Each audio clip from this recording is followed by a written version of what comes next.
We have a real treat for you this evening, Dr. Neil Postman. Neil Postman has achieved international recognition as an expert in semantics and communication theory. He's chair of the Department of Culture and Communication at NYU School of Education, and for 11 years served as editor of Etc. He's a contributing editor to The Nation. A native of Brooklyn, Professor Postman began his career as an elementary school teacher and then a high school teacher, and he moved on to the university. As a professor at New York University in English education, he established an esteemed reputation in linguistics and semantics. Prior to becoming New York University chair, he taught the history of technology and its social effects. He founded the graduate program of media ecology at New York University. Dr. Simon is the recipient of the George Orwell Award for Clarity in Language and the Distinguished Professor Award at New York University. He has authored 18 books. Among them are the 1960s classic Amusing Ourselves to Death, his most recent book, The End of Education, and tonight's topic, Technology, the Surrender of Culture to Technology. Through the years, Neil Postman has spent endless hours researching the social consequences of television, and he says this is what has made him a skeptic of technological progress. In a spring 1996 issue of Social Policy, Professor Postman said, quote, 20 years ago, no one would have been interested in this kind of discussion. Now you can really draw a crowd. There's an audience out there waiting to be organized to exercise pressure in making sure that we think a little more clearly on these matters.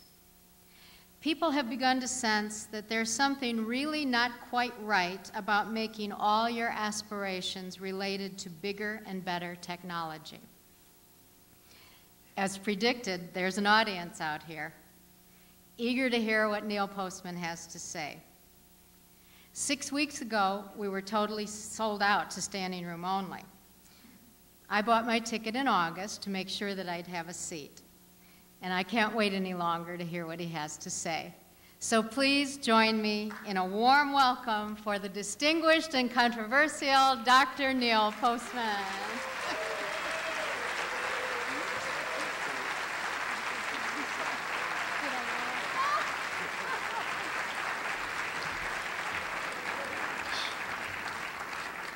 Tucky said to me about 10 minutes ago, what would you do if I referred to you as Neil Simon?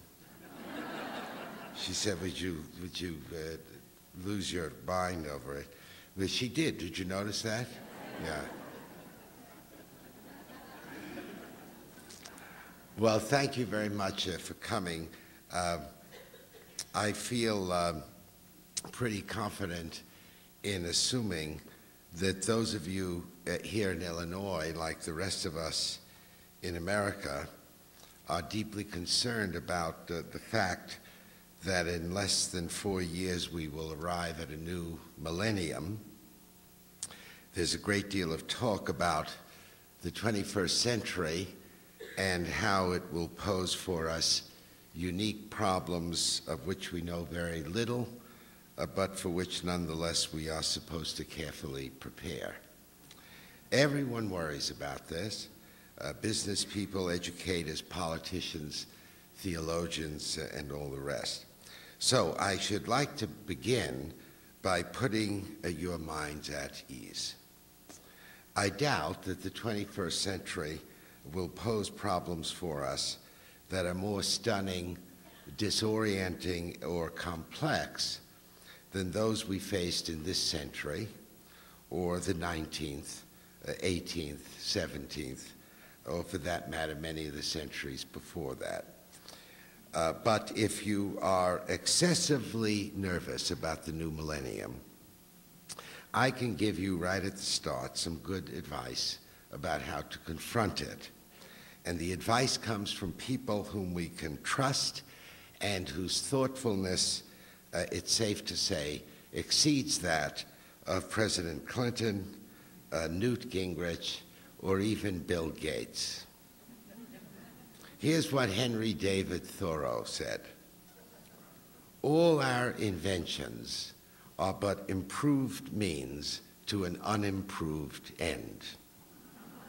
Here's what Goethe told us: "One should each day try to hear a little song, read a good poem, see a fine picture, and, if it is possible, speak a few reasonable words." Here's what Socrates told us: "The unexamined life is not worth living." And here is what Rabbi Hillel told us: "What is hateful to thee, do not do to another."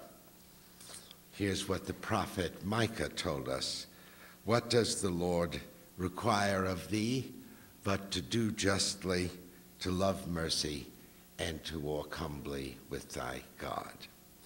And I could tell you, if I had the time, although you know it well enough, what Confucius, Isaiah, Jesus, Mohammed, the Buddha, Spinoza, and Shakespeare told us. It's all the same. There is no escaping from ourselves.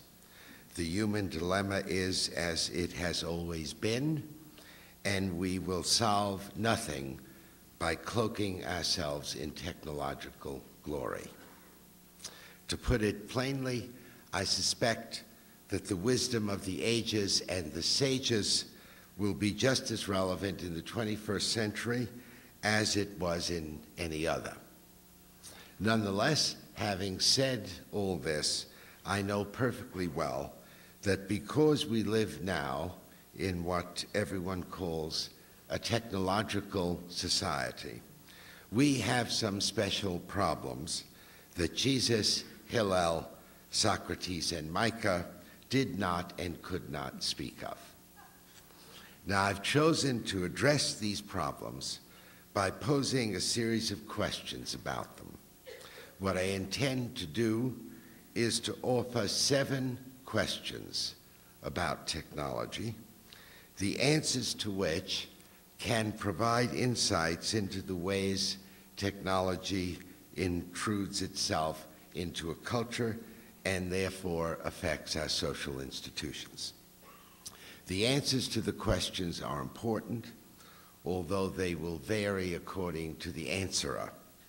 But the questions are more important. Answers change over time and in different circumstances, even for the same person. The questions endure, which is why I think of them as a kind of permanent armament with which citizens can protect themselves against being overwhelmed by technology. Now, before presenting the questions, I need to make 2 points, one of which I hope will clarify what I will be saying, and the other why I am saying it. The first is that I make a distinction between a technology and a medium. As I see it, a technology is to a medium as the brain is to the mind. Like the brain, a technology is a physical apparatus. Like the mind, a medium is a use to which a physical apparatus is put. A technology becomes a medium as it is given a place in a particular social setting, as it insinuates itself into economic and political contexts. A technology, in other words, is merely a machine, a piece of hard wiring. A medium is a social creation. Now, it's useful, I think, to make this distinction because with it in mind, we can more easily understand that how a technology is used by any particular culture is not necessarily the only way it could be used. For example, if we try to answer the question, how does television affect our politics?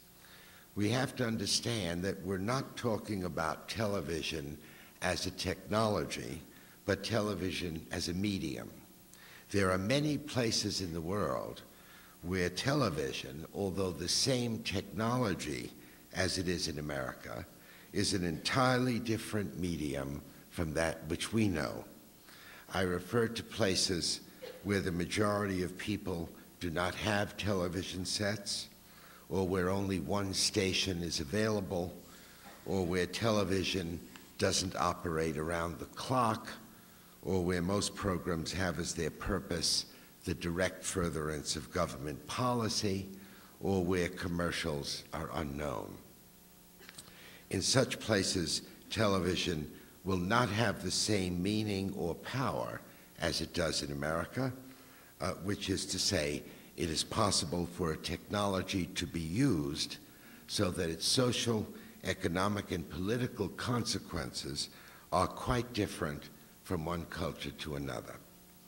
Now, of course, like the brain itself, every technology has an inherent bias, has both unique technical limitations and possibilities.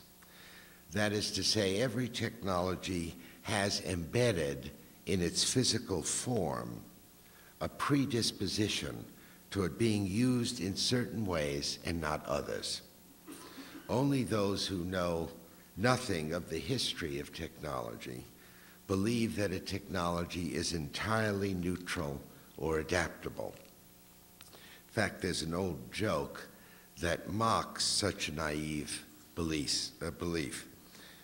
Thomas Edison, the joke goes, would have revealed his discovery of the electric light much sooner than he did, except for the fact that every time he turned it on, he held it to his mouth and said, "Hello? Hello?" Well, you can't use an electric light to speak to your mother in Chicago, and you can't use a telephone to illuminate a page in a book. In other words, each technology has an agenda of its own and, so to speak, gives us instructions on how to fulfill its own technical destiny. We have to understand that fact, but we must not, and especially we must not underestimate it. Of course, we need not be tyrannized by it. We do not always have to go in exactly the direction that a technology leads us toward going. We have obligations to ourselves that may supersede our obligations to any technology.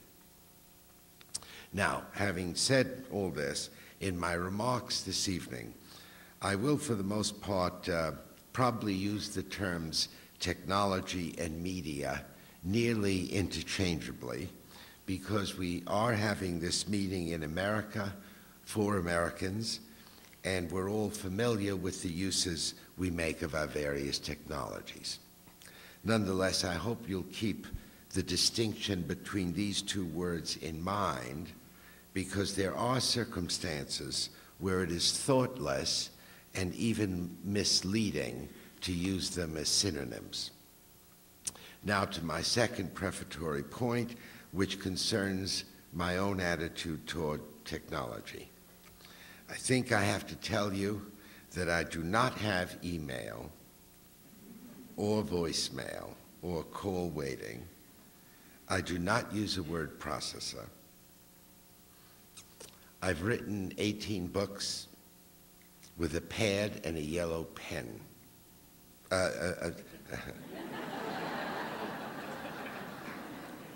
That was Neil Simon speaking. Well, I guess I'll have to show you then. I don't know if you know what this is. It's user-friendly, it's very inexpensive. And I use this and a yellow pad. I have no interest in the internet, and I do not regard Bill Gates as a genius. Now, I have good reasons for each of these deficiencies, and if you're interested, I would be happy to give them when I am done. Nonetheless, because of them, I have a reputation as being anti-technology. in fact, as being something of a neo-Luddite. Now, people who have labeled me as such usually know nothing about the Luddites, because if they did, they wouldn't use the term unless they meant to compliment me. In any case, let me assure you that I regard it as stupid to be anti-technology. That would be something like being anti-food. We need technology to live as we need food to live. But of course, if we eat too much food, or eat food that has no nutritional value, or eat food that is infected with disease, we turn a means of survival into its opposite. The same might be said of the ways in which we use technology.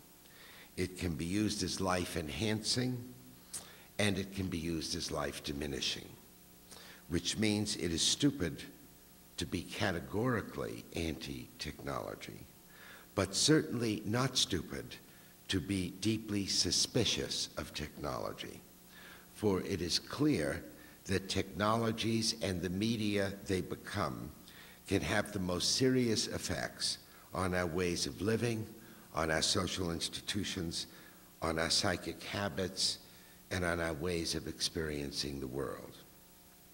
Therefore, it seems to me that only a fool would blithely welcome any technology without having given serious thought not only to what technology will do, but also to what it will undo. Well, enough of prologue. I'd like to turn to my questions. Question 1 needs to be addressed when anyone tells us about a new technology. For example, interactive television, virtual reality, the information superhighway, or whatever. Here's the question. What is the problem to which this technology is a solution? Now, this question needs to be asked because there are technologies that are not solutions to any problem that a normal person would regard as significant. Although Vice President Gore is certainly a normal person, I am skeptical of the reasons even he gives for us spending billions of dollars to create an information superhighway. He says repeatedly that the highway will provide each of us with access to 500 or perhaps even 1,000 television stations. I am therefore obliged to ask, is this a problem that most of us yearn to have solved? Indeed, need to have solved? Do we believe that having access to 40 or 50 stations, as many of us now do, is inadequate, and that we cannot achieve a fulfilled life unless we have 1,000 stations to choose from? What exactly is the problem to be solved here? If one were to say, well, the fundamental problem is how to get more information to more people faster and in more diverse forms, could we not say that this was the problem humanity faced in the early 19th century, and that beginning in the 1840s with the invention of telegraphy and photography, we addressed this problem. And for 140 years afterwards, we continued to address it, and that we have solved the problem, in fact, in a spectacular fashion, and that it is both reactionary and distracting to pretend that we have not solved the problem, and wasteful to spend billions of dollars in the 21st century on solving a 19th century problem that we already solved. Well, that's just my answer. Yours might be different, that's fine. But the point is that the question needs to be asked. and we certainly are entitled to ask it with a measure of skepticism. A couple of years ago, I went to buy a Honda Accord. The salesman said, proudly, I thought, that it had cruise control, for which there's an extra charge. So I asked him, what is the problem to which cruise control is the solution? Well, he said no one had ever asked him this before. But he thought about it for a few seconds, and then he said, it's the problem of keeping your foot on the gas. Well, I told him that I'd been driving for 35 years, and I'd never found this to be a problem. He then said, this car has electric windows. So you know what I asked him, right? And he was ready for me this time. He said, it's the problem of having to go like this, or...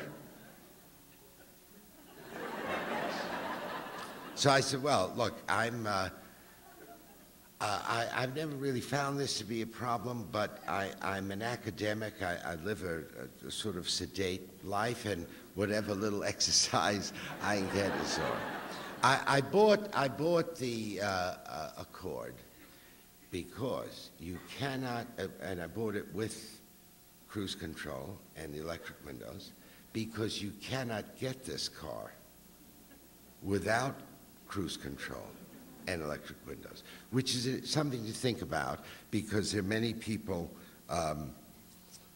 who think that new technology always increases people's options. Sometimes it does, but not always. For example, if you want a car without cruise control and electric windows. But another good example, more cultural example, of when skepticism of this kind was applied concerns a question raised some years ago as to whether or not our government should subsidize the manufacture of a supersonic jet. Both the British and the French had already built SSTs, and a serious debate ensued in the halls of Congress and elsewhere as to whether or not Americans should have one of our own. And so the question was asked. It actually was. What is the problem to which the supersonic jet is the solution? The answer, it turned out, was that it takes 6 hours to go from New York to LA in a 747. With a supersonic jet, it can be done in 3. Most Americans, I'm happy to say, did not think that that was a sufficiently serious problem to warrant such a heavy investment. Besides, a lot of Americans asked, what would we do with the 3 hours we saved?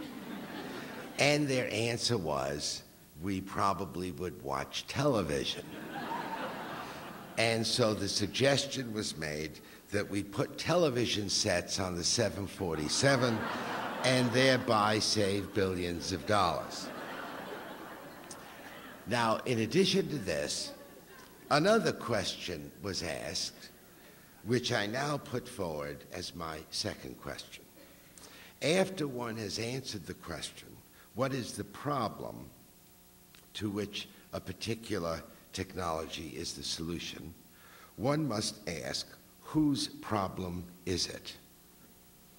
In the case of the SST, the problem of getting to LA or London faster than 747s could do it was largely a problem for movie stars, rock musicians, and corporate executives.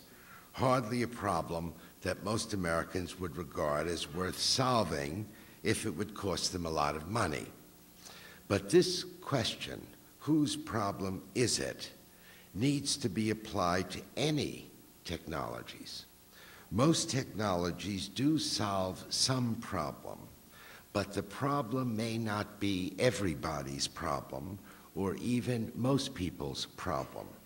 We need to be very careful in determining who will benefit from a technology and who will pay for it.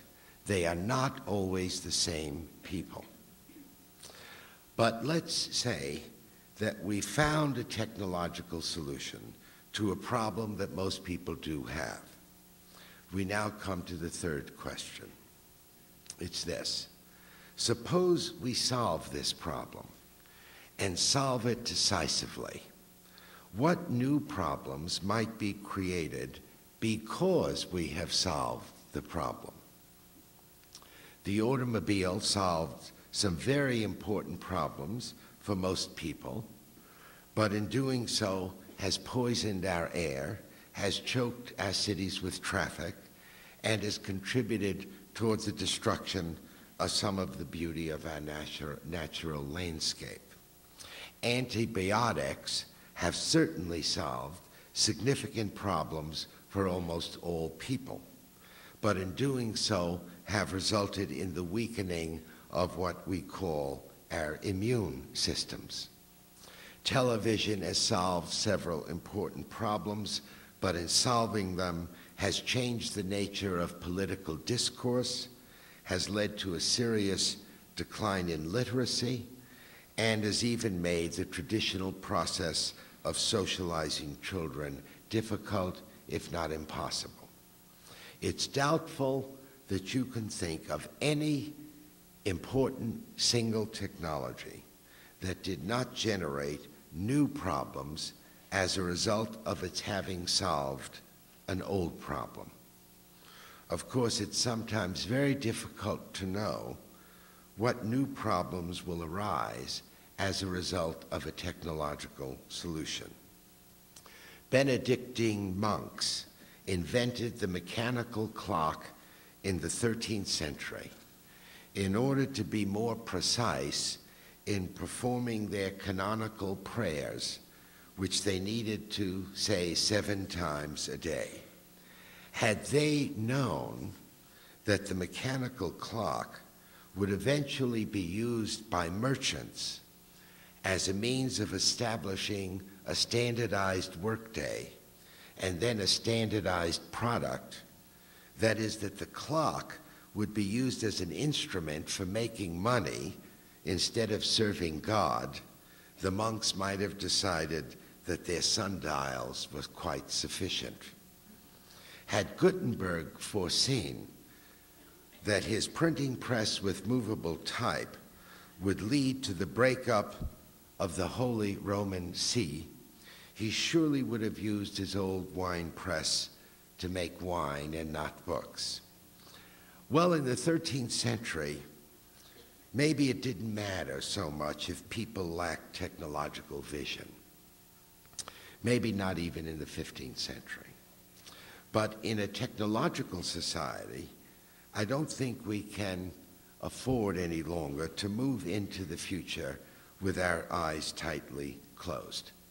We need to speculate in an open-eyed way about negative possibilities. But as I've said, it's no easy matter to know what sort of problems a new technology will generate. Well, anyway, it's not sufficient to reflect in a general way on the possible costs. In order to give some focus to our reflections, we have to ask a fourth question. Which people and what institutions might be most seriously harmed by a technological solution?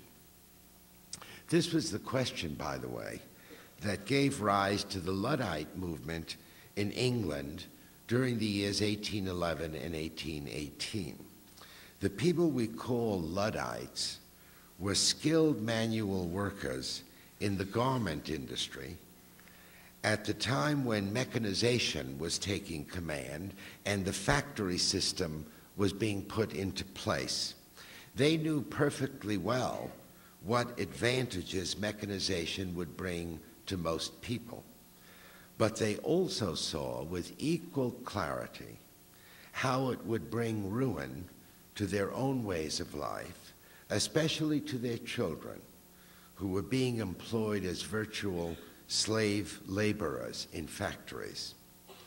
So they resisted technological change by the simplistic and useless expedient of smashing to bits industrial machinery, which they continued to do until they were imprisoned or killed by the British Army. Now, no one knows for sure where the word Luddite came from, but the word has come to mean a person who resists technological change in any way, and it's usually used as an insult. Now, why this is so is a bit puzzling, because, as I said before, only a fool doesn't know that new technologies always produce winners and losers, and there is nothing irrational about loser resistance.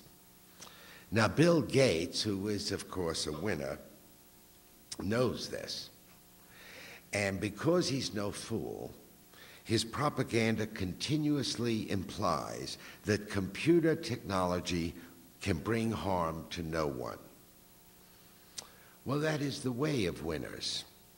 They want losers to be grateful and enthusiastic, and especially to be unaware that they are losers. Let's take school teachers as an example of losers who are deluded into thinking they are winners. There must be some school teachers in the audience. Listen to this. In America, well, let me just stop for a moment and just tell you a fact, which I didn't include here, but which haunts me. Last fall, 1,100,000 children showed up in the New York City school system. There were no seats. You hear what I'm saying? There were no seats for 91,000 children. So they met in the latrines, in the bathrooms. This is where their classes were held. The chancellor of the New York City schools is mostly interested in spending a lot of money to wire the classrooms. That's all I'm going to say. Just think about that. Well, New York is not the only place like this. Throughout the country, we're preparing to spend in the aggregate billions of dollars to wire schools in order to accommodate computer technology, and for reasons that are by no means clear. There certainly does not exist any compelling evidence that personal computers or any other manifestation of computer technology can do for children what good, well-paid, underburdened teachers can do.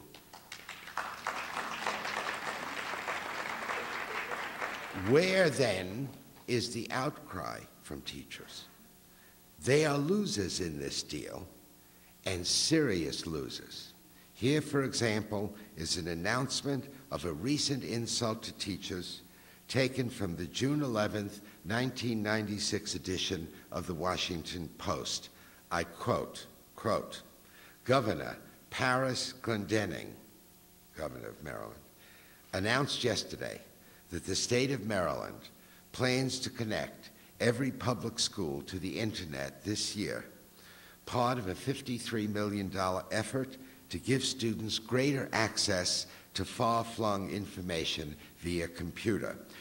I'm still quoting, despite mixed reviews by national analysts who have studied computer use in schools, the plan calls for each of Maryland's 1,262 public schools to have at least 2 computer terminals linked to the internet before winter, and for every classroom to have 3 to 5 such terminals within 5 years, unquote.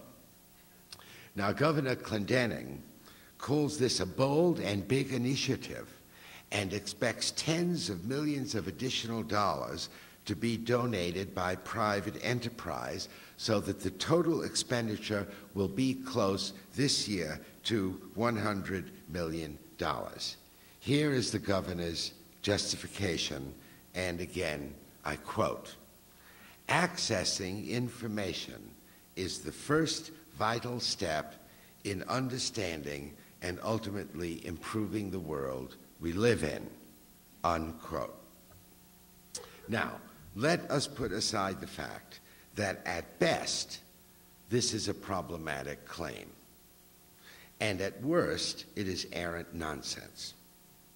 Let us also put aside the fact that even if the governor's claim is true, American students already have an oversupply of sources of information. There are in America 17,000 newspapers, 12,000 periodicals, 27,000 video outlets for renting tapes, 500 million TV sets, well over 600 million radios, not including those in automobiles. There are 10,000 libraries and 40,000 new book titles published every year. Each day in America, 41 million photographs are taken. Now, do American students now require an additional $100 million investment to ensure that they become well-informed citizens? Putting all of that aside, will you agree with me that the following hypothetical statement, which I've just made up, I mean not just now, but would be happier news and more rational for both teachers and students? This is my quote. "The state of Maryland intends to spend $100 million to increase the number of teachers in the state, to pay those we have more, and to reduce teaching loads. Governor Clendening said this is a vital step toward assuring that our students will be given a more attentive, wholesome, and creative education," unquote. Now, I should think most teachers would support such an investment, but we hear very little from them on that score. In fact, many teachers are thrilled by the thought of a $100 million investment in computer terminals. Bill Gates loves this form of stupidity. Here's a fifth question. What changes in language are being enforced by new technologies? What is being gained and what is being lost by such changes? Now, you will agree that no matter what new media come into our lives, language will remain our most indispensable medium, and it is always a serious matter when new meanings arise and old ones are lost. Think, for example, of how the words community and conversation are now employed by those who use the internet. The word community has traditionally referred to those who have different and even opposing interests, but who find common ground for the sake of political or social harmony. Internet communities are strangers to this conception. They begin in harmony and make no demands on one's capacity for negotiation and tolerance, which is the essence of how communities are formed and sustained. As for conversations, two people who are typing messages to each other are not, in my opinion, having a conversation, in that the most significant aspects of face-to-face communication are simply absent. Now, those who come to believe that emailing is conversation are likely to be people who believe that there is no significant difference between speaking one's sadness face-to-face to a friend who has lost her mother and sending her a Hallmark condolence card. Think of how television has changed the meaning of the phrase political debate. Would Abraham Lincoln or Stephen Douglas recognize such a televised event as a debate? When Lincoln and Douglas were going through Illinois in their debates, they had more than 7, by the way, typically Lincoln would speak for 3 hours, Douglas would speak for 3 hours, and then Lincoln would have 1 hour for rebuttal. Then when they went to Ottawa or Springfield or the next town, then Douglas would speak for 3 hours, Lincoln for 3 hours, and Douglas would have an hour for rebuttal. Here's a debate in America today. Barbara Walters, or some mistress of ceremony, says, the question is, this is for you, President Bush.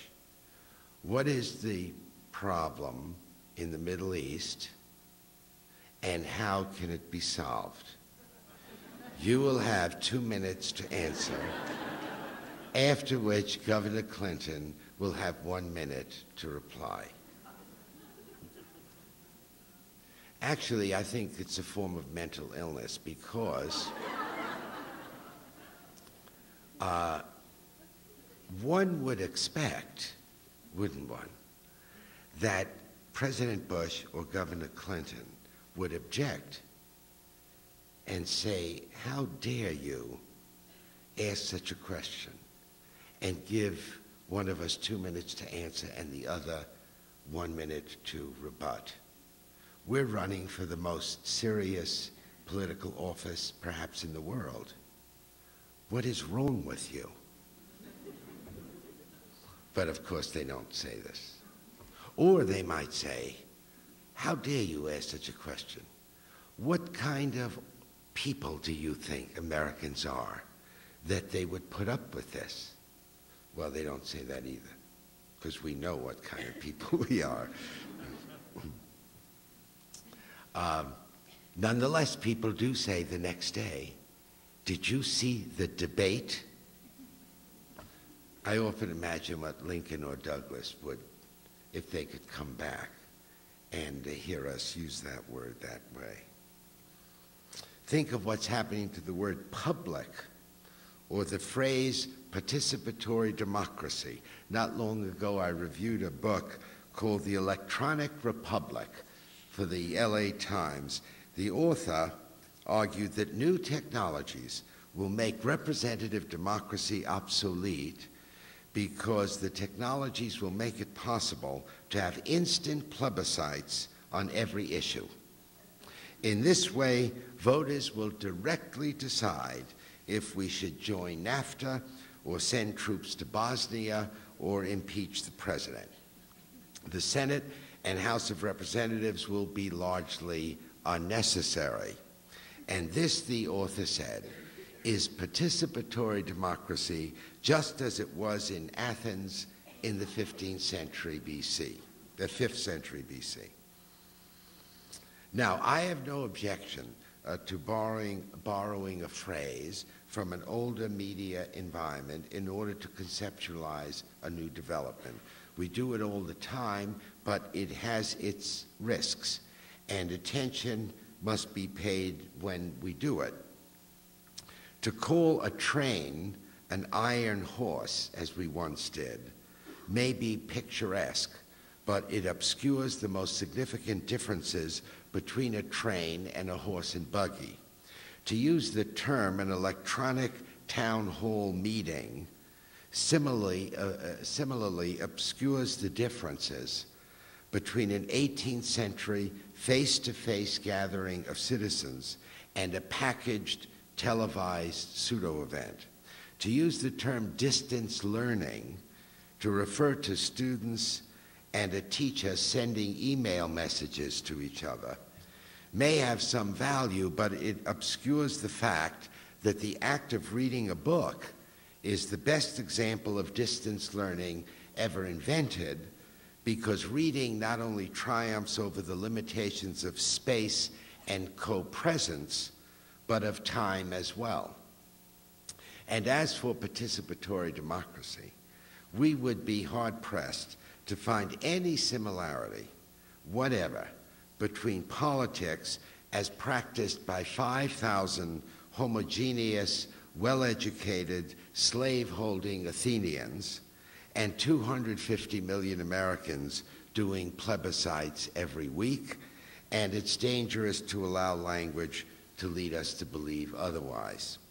Now, I'm not saying, by the way, that citizens ought to be urged to resist language change, only that they need to be aware of how it occurs and why and what sort of attitudes the new uses of language promotes. Here's a sixth question. And you'll recognize that it's related to some of the others, but I give it a special status because of its importance. The question is this: what sort of people and institutions acquire special economic and political power because of technological change? Now, this question needs to be asked because the transformation of a technology into a medium always results in a realignment of economic and political power. And I don't say this as a criticism of anyone, but simply as a fact. A new medium creates new jobs and makes old ones obsolete. A new medium gives prominence to certain kinds of skills and subordinates others. Ronald Reagan, for example, could not have been president were it not for television.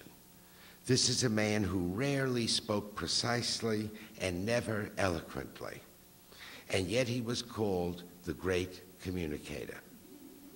Why? Because he was magic on television. His televised image projected a sense of authenticity, tradition, intimacy, and caring. And it didn't much matter if citizens agreed with what he said or even understood what he said. Television gives power to some while it deprives others. And this is true of every important medium. And this fact has always been understood by intelligent entrepreneurs who see opportunities emerging from the creation of new media. That's why media entrepreneurs are the most radical force in culture. I don't know why they're called conservatives. Maybe because they wear dark suits and gray ties. These entrepreneurs are interested in maximizing the profits of new media and do not give much thought to large-scale cultural effects. America's greatest radicals have been our entrepreneurs: Morse, Bell, Edison, Sarnoff, Disney. These men created the 20th century, as Bill Gates and others are creating the 21st. Now, I don't know if much can be done to moderate the cultural changes that media entrepreneurs will enforce, but citizens ought to know what is happening and keep an attentive and critical eye on such people. Here's the final and seventh question, and for it I return to a point I made in my lengthy prologue. The question is this: what alternative uses might be made of a technology? Now, one proceeds here by assuming that any medium we have created is not necessarily the only one we might make of a particular technology. In America, it was not inevitable, for example, that television should be turned over to commercial industries. As for radio, in 1926, Herbert Hoover, who was then Secretary of Commerce and 2 years later President of the United States, delivered an address in which he said that it was unthinkable to use radio as a commercial medium. It was obvious to him, as it is no longer to many of us, that radio was the greatest medium yet invented for providing a general education to the masses. Well, it hasn't turned out that way. But the point I wish to make is that how technology is transformed into a particular kind of medium is a complex and even fascinating subject. It's a subject filled with politics, sociology, with the psychology of good intentions, and of course, lots of greed. Well, there are many other questions I could suggest, but for now, I'm going to stick with these 7. What is the problem to which a technology claims to be the solution? Whose problem is it? What new problems will be created because of solving an old one? Which people and institutions will be most harmed? What changes in language are being promoted? What shifts in economic and political power are likely to result? And finally, what alternative media might be made from a technology? Now, there does remain one other question I should mention, but it's not about media, it's about ourselves. And I refer to the matter of where and how our citizens will learn to ask relevant questions about media. And this would have to be, of course, the subject of an entirely different talk, but I would like to conclude by saying that I think this task inevitably must be assigned to our schools. Our schools have been blithely, and I should say irresponsibly indifferent to the study of the ways in which media alter our social relations, psychic habits, and political processes. Most school administrators and politicians think that they are responding to technological change by wiring our classrooms. What is needed, of course, is for our students to have their heads unwired. And I have a measure of confidence in saying that that process might begin with these 7 questions. Perhaps I've too much faith, as many Americans do, in the power of education. But I can think of no other institution that is more available to preparing our young for what is ahead.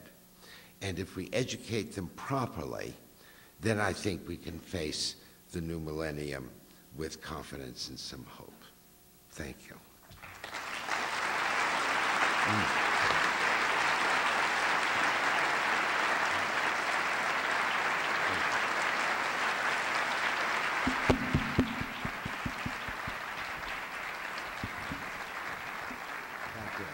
Thank you very much, Dr. Postman, and he has kindly agreed to answer some questions from the audience. But before he does that, I'd like to announce the last event in our lecture series for this academic year. Right here on April 29th, we will have the great gender debate between Dr. Sarah Weddington and Phyllis Schlafly, and you need to get your tickets early, same time, same place. Now, if you will, if you have a question, if you'll raise your hand, speak loudly, and make it as short and concise as you can, Dr. Postman has agreed to respond to them. Yeah, way in the back. Where are you? Oh, okay.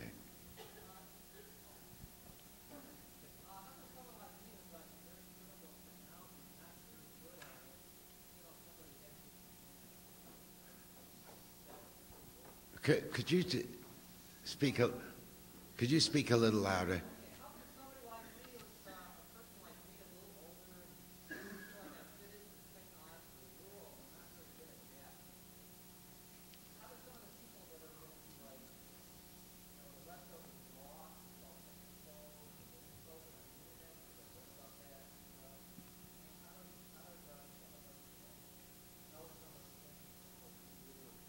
Well, I mean, you're talking about me.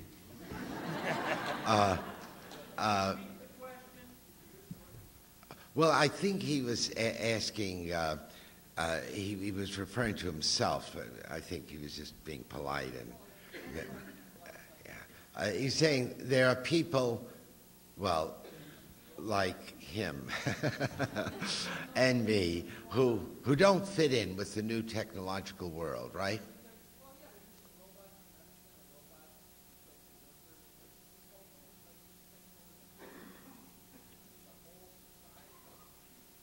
Okay, you could sit down. The question is, what happens to those of us who don't fit in to the new technological ethos? What's going to happen to us? I don't know what's going to happen to us. I might say that here's how I handle it. As I said in my talk, I don't consider myself anti-technology, but I do think I'm entitled to pose these sorts of questions, even in a personal case. I mean, I don't have, well, first of all, I think, do you know what call waiting is? Is there anyone here who agrees with me that this is the rudest, most disgusting invention? Well, it's conceivable that someone who is in business and finds that it's necessary to have it might think it disgusting and then have it anyway. But in my life, since I think it is a disgusting thing, I just don't have it. I don't use email because I have no need for it. By the way, here's one way one handles this. When I finished my last book, by the way, actually I've written 20 books. I have to talk to Tucky about this. I finished the last book. It was called The End of Education. I called up the editor at Knopf and said, Jonathan, I have good news. I finished the book. And he said, great, send me the disc. I said, excuse me? Well, what I had to do was actually hire someone to take what I had written to put it on the word processor and send it off. So one has to make concessions. One has to accommodate that world. I did buy the Honda Accord. I've never used the cruise control. On principle, I won't use the cruise control. Of course, with the electric windows, you know, what can you do? So it's a negotiation that you have to engage in with the world. But I've just written a piece for an internal journal at NYU in which the first class I've been at NYU for 5 decades. Can you believe that? My first class was February 1959. So I was there 50, 60, 70, 80, 90. And in those days, I mean, our technologies were, in quotes, primitive. Students could read, they could write, and they could talk. They wrote pretty much the way I write my books. Some of them used a typewriter, but that was not required. Now, of course, NYU is a high-tech place. So I addressed the question, are the kids smarter than they used to be? And are the professors smarter than they used to be? And my answer is no.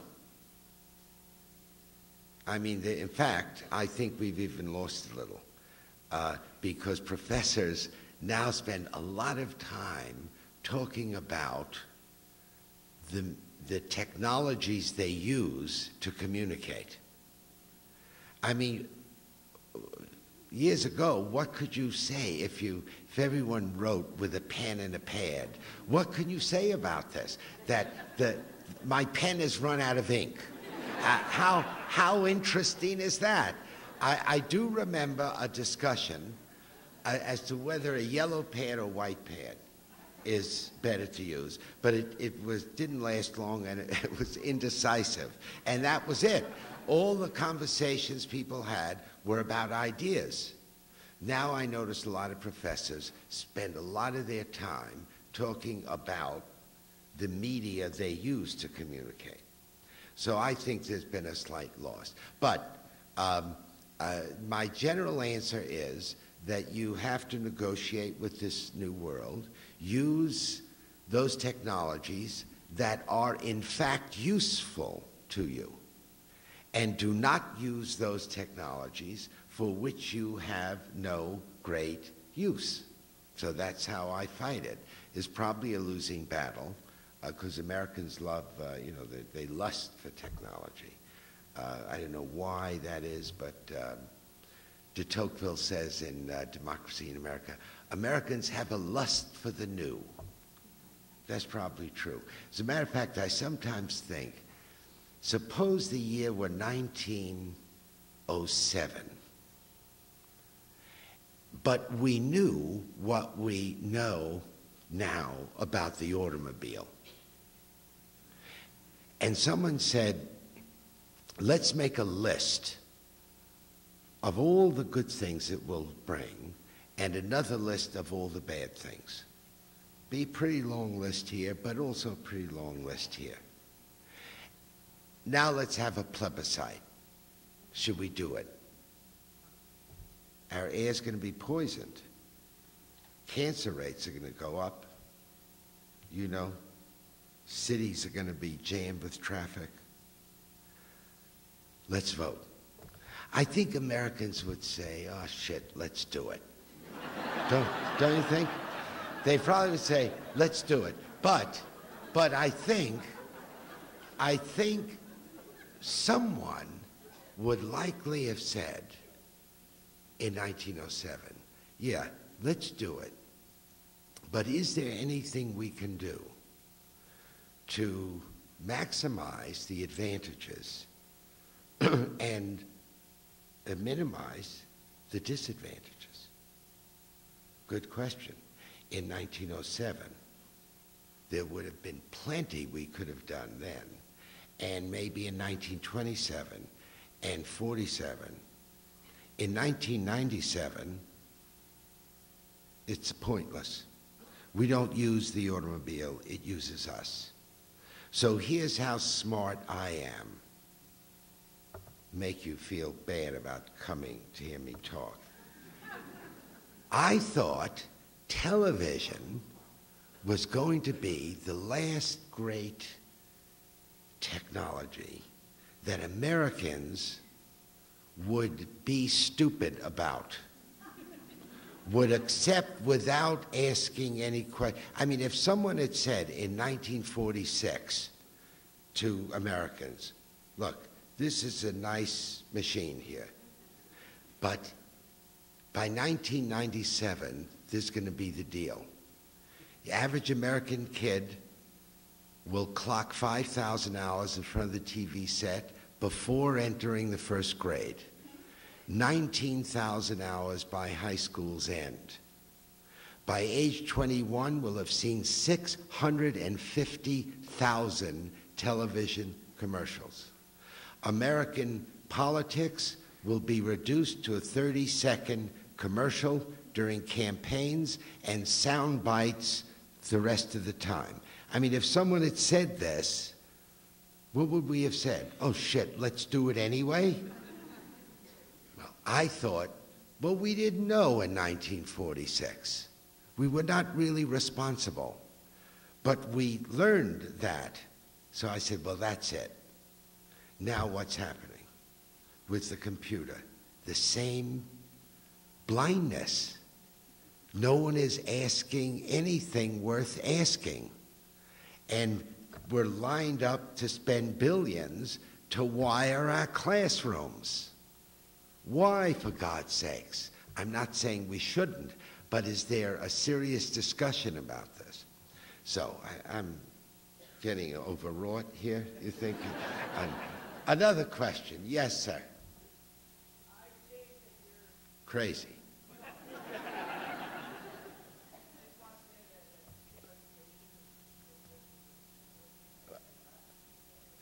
What's he saying? Way to go,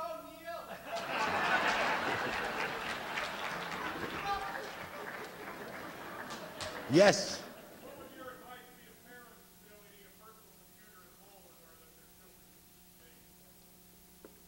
Well, I mean, keep pace with what? If we're talking about developing in our young children communication competencies, then I would say the first order of business, besides obviously speech, which we really don't have to teach them because we're genetically programmed to learn that. The first item of business would be to make sure they're good readers. Here's what I would say to a parent.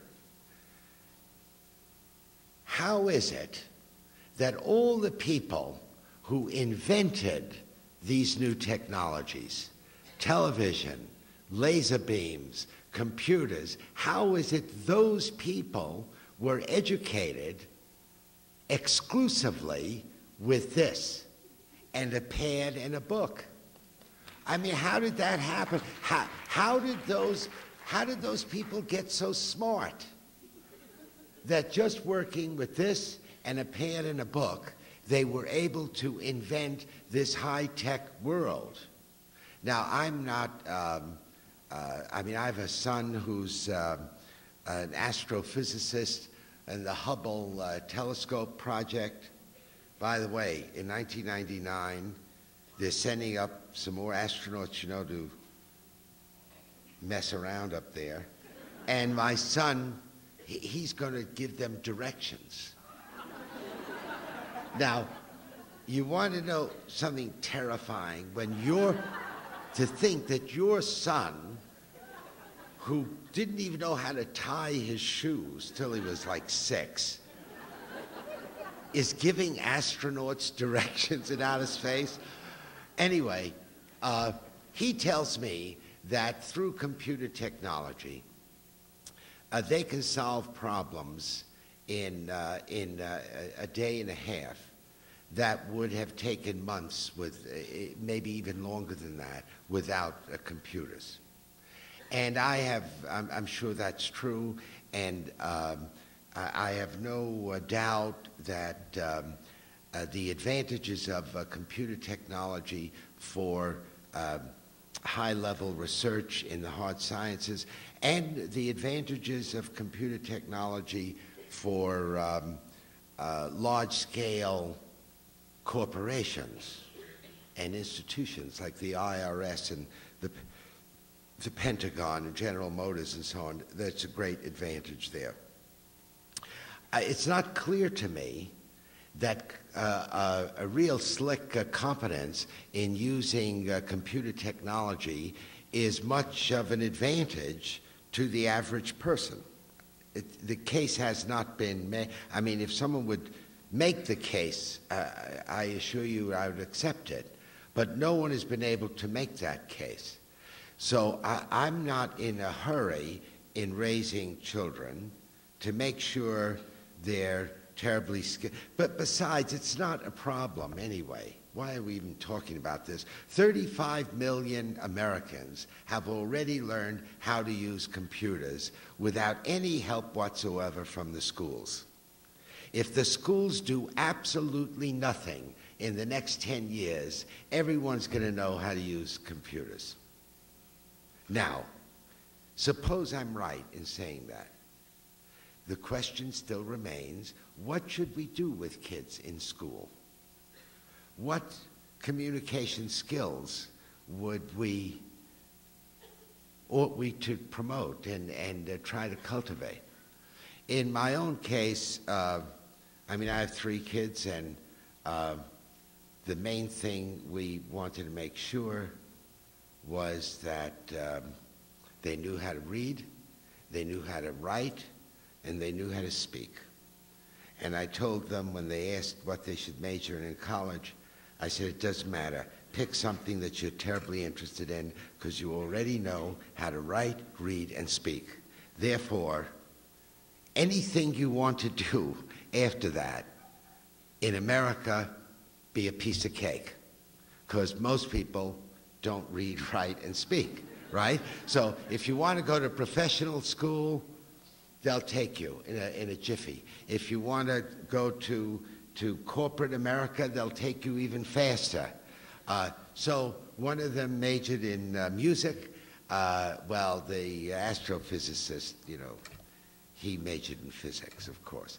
And then my daughter is a teacher. She majored in dramatic literature because she was interested in it. But that would, if anyone asked me, as you did, well, what would be the most important thing so far as helping children cultivate communication skills? I would say it's that. In fact, I sometimes wonder, this is just an aside, and you must promise not to tell anyone. But I sometimes wonder if there isn't a sort of conspiracy going on. This is the conspiracy.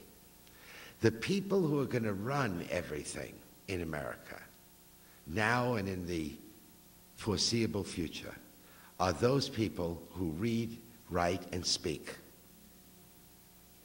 Those are the people who get into Yale and Princeton and Harvard by demonstrating, not that they have computer skills, but that they can read, write, and speak.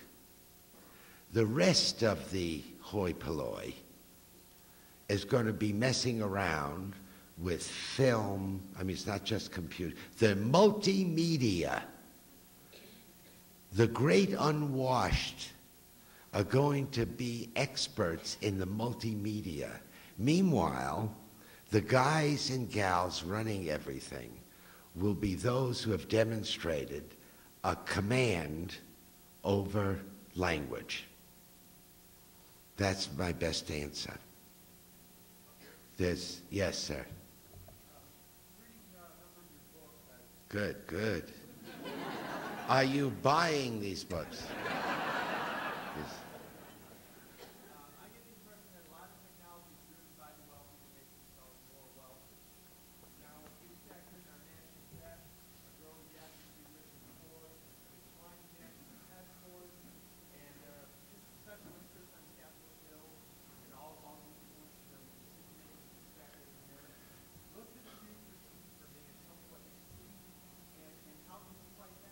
Well, I mean, I can't answer this question, but the question has embedded in it something that I feel very strongly about. It is this, that what is distracting us from solving some of the problems that you've mentioned is a kind of worldview promoted especially now by computer technology, that the main reason we have problems in the world is that we have insufficient information. If only we could get more information, easier to access, and get it faster, then we could solve this problem, or any of the others you mentioned. And I think this is an awesome conceit and a terrible misjudgment. Look, if there are children starving any place, it is not because we have insufficient information. If there's crime rampant in the streets in New York and Detroit and Chicago, it is not because we have insufficient information. If the ozone layer is being depleted and rainforest is disappearing, it's not because we have insufficient information. And if you can't get along with your own relatives, it's not because you have insufficient information. But we have come to believe that that is the source of all the misery and pain in the world. If only we had more information. And I think that is a complete distraction. This is what Bill Gates wants us to believe. And apparently, Governor Clendening of Maryland, and for all I know, most teachers and administrators. If only we had more if we could wire every classroom to the internet, that's it. That's how we'll get informed citizens. If only we could get this information superhighway so we could have 500 stations, then that's it. That's how we'll do it. Well, my view, as expressed in the talk, is that this is a very reactionary point of view. We have solved this problem already. How to get more information to more people fast and in diverse forms. We solved it. Congratulations. It was great. But we created another problem.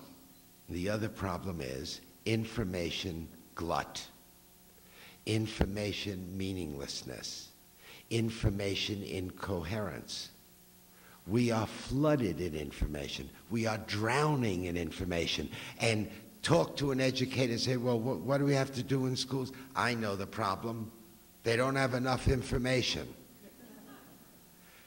So we've got a new set of problems here in education and the social life.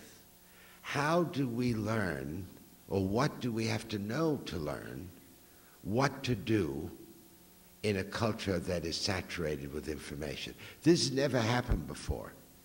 This truly has never happened before, because prior to the early 19th century, every culture suffered from information scarcity. And it was beginning in the 1840s. By the way, an NYU professor, Samuel Finley Breese Morse, who's associated with the invention of the telegraph, was a professor at NYU. We didn't give him tenure. No, there wasn't such a thing then. But beginning in the early 19th century, humanity addressed this problem. How to get more information to more people fast and in diverse forms. In the 1840s, a message could travel only as fast as a human being could, which was 35 miles an hour roughly on a train. So we address, how do we overcome this problem? And then from the 1840s right through into this century, by the way, there were far more technological changes in the 19th century than there have been in the 20th. I mean, I don't know if you know about the 19th century? It's really interesting. But beginning then, and right into our own century, we addressed this problem. How can we overcome information scarcity? And we've done it. In doing it, we created another problem. What to do with all the information? What does it mean? What are we going to do with it? So no one's addressing that problem. That's a really serious problem. But we're not addressing it because everyone is obsessed with this idiotic idea that Governor Clendening had. If we wired Maryland's classrooms, this is the way to create informed citizens. We have every classroom connected to the internet. Why? There are no libraries in the state. There are no newspapers. Everyone's flooded with information. So we've got to get off the track. I think if we said, no, this is not our problem. We don't really need more access to it. We have enough. Now, let's calm down and see what are the problems we have. I mean, Clinton really, when he gave his State of the Union address, well, maybe you missed it, because, was that the O.J. Simpson thing? So you may have missed it. But here's the President of the United States saying, listen to this, this is the educational goal for the 21st century. This is his goal, that every classroom be connected to the internet. the man should be impeached just for that. Now, one would think that the man would say, well, this will be a means to something. Fair enough. Let's wire every classroom. It's a means. To what? What is it? What is the end? Well, in the culture we live in, technological innovation does not need to be justified, does not need to be explained. It is an end in itself because most of us believe that technological innovation and human progress are exactly the same thing, which of course is not so. And so, I mean, we have some serious problems. However, I will end, Ed, because I know you're moving around there. I could feel. So I will end by saying this. It's obvious that one correctly labels me as a critic of technology, of course. But I'm not a Luddite, and I do what I do and say what I say because most of my fellow countrymen and women are desperately in love with technology. And I think this is a mistake. And so I think the culture needs people who point out that their love is misplaced. Because, you know, when you're desperately in love with someone, it's almost impossible to see what their failings are. Isn't that usually the case?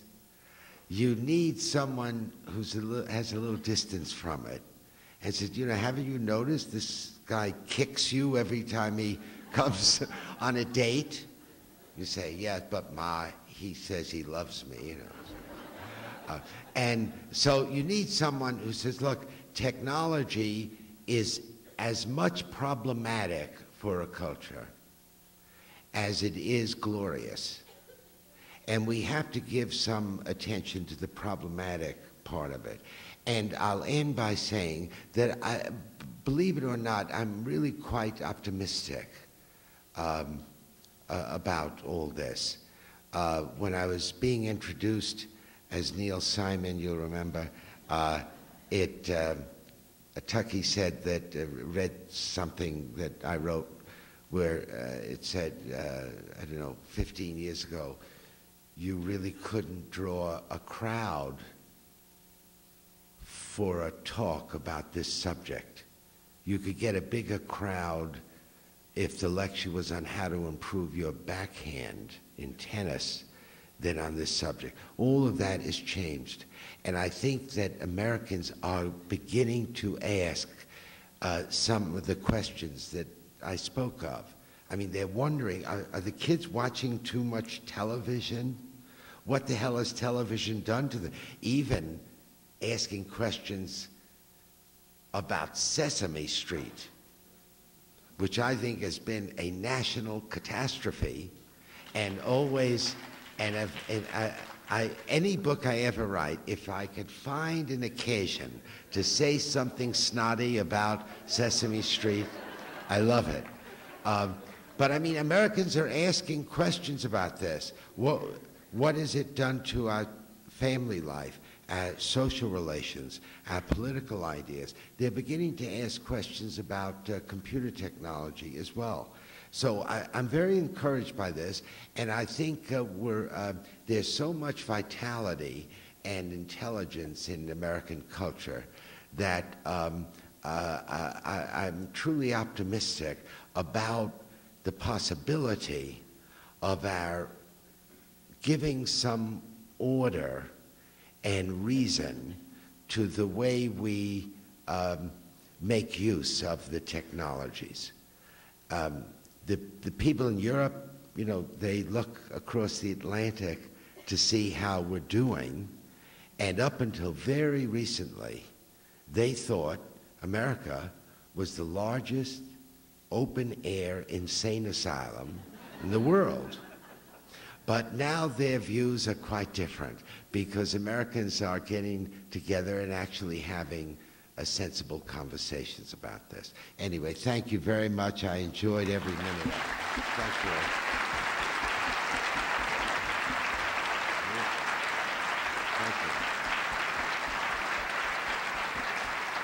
Dr. Postman will be signing copies of his books in the lobby in just a few minutes, and they're for sale out there. And we thank you very much for coming. We're going to go out the other side.